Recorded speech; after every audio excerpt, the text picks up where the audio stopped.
Yesu asifiwe. Ninakusalimu kwa jina la Yesu Kristo wa Nazareti. Mungu ni mwema, Mungu ni mwaminifu.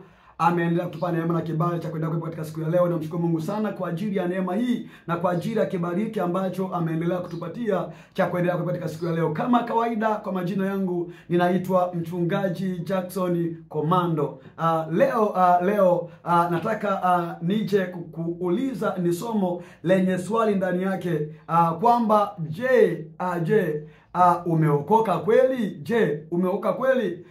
Kwa sababu gani nakuja na somo hili na kuuliza hivyo?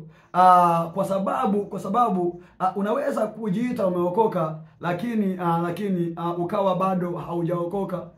Mtu ambaye ameokoka ni yule ambaye amezaliwa na Roho wa Mungu. Yesu anamwambia Nikodemu kwamba mtu asipozaliwa kwa maji na kwa Roho hawezi kuona ufalme wa mbinguni. Na Paulo anasema kwa kitabu kile cha Warumi sura ya 8 mstari wa 14 kwamba wote waongozwao na Roho wa Mungu hao ndio wana wa Mungu. Kwa hiyo mwana wa Mungu, ili kwamba kujua kwamba wewe umezaliwa na Mungu kupitia Roho wake, kuna kitu ambacho unabidi ukifahamu, na ukiona kwamba hicho kitu hauna, basi mwana wa Mungu ujue bado hujazaliwa na mwana wa Mungu. Maana kuna watu wengine wanadhani mwana wa Mungu ni kunena kwa lugha tu. Hapana. Lazima ujue kwamba inatakiwa Roho wa Mungu akae ndani yako. Labda kwa haraka naweza nikakwambia kwamba hatua za Roho Mtakatifu kuja kukaa ndani yako. Hatua za Roho Mtakatifu za kuja kukaa ndani yako.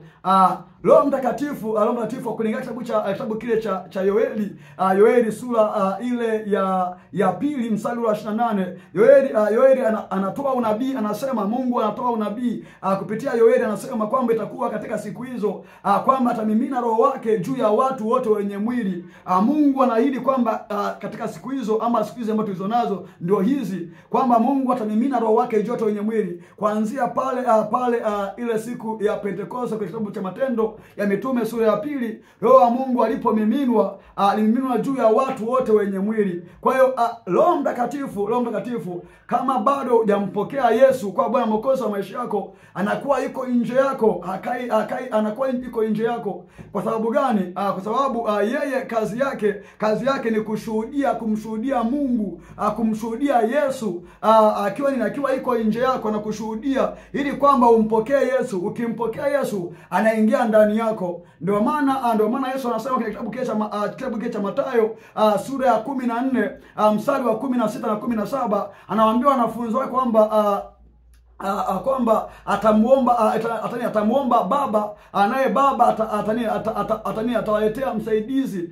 Huyo msaidizi ndio Roho wa kweli. Ulimwengu haumtambui haumjui kwa sababu haumtambui, lakini sisi tunamtambua. Kwa sababu gani? Kwa sababu anakaa kwetu na anakaa ndani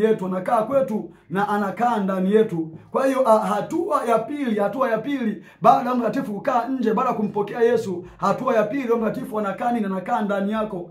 Na akikaa ndani yako, kazi yake ni kutengeneza, kuondoa kila uchafu ambao uko ndani yako. Ndio maana nimekwambia lazima uangalie kweli umeokoka ama unajiita umeokoka wakati hujaokoka. Kwa sababu kama umeokoka, Roho Mtakatifu inabidi akae ndani yako. Na ili kwamba akae ndani yako, ni lazima ukae kwa usawa. Usiwe mtumwa wa dhambi wa aina yoyote ile. Hapo utakuwa na uhakika kwamba Roho Mtakatifu anakaa ndani yako, anaishi ndani yako. Lakini kama bado uko una dhambi yote ile ambayo bado imekushikilia, basi mwana wa Mungu ujue bado Roho Mtakatifu hayuko ndani yako. Bado hujazaliwa, basi ujue bado hujazaliwa. Kwa hiyo mwana wa Mungu, ujue kwamba Roho Mtakatifu aikaa ndani yako. haitakiwi kabisa kuwa mtumwa wa dhambi aina yoyote. Kitabu cha Yohana, kwa dakika nimalize sababu ya muda. Kitabu cha Yohana kitabu cha waraka wa kwanza wa Yohana sura ya 3 mstari wa 19, neno la Mungu anasema pale kwamba aliozaliwa na Mungu hatendi dhambi. Aliozaliwa na Mungu hatendi dhambi. Kwa hiyo kama kuna dhambi tunaitenda, basi ujue bado hujazaliwa na Mungu. Basi nakutakia amani ya Bwana. Mungu aendelee kubariki, muendelee kupigania.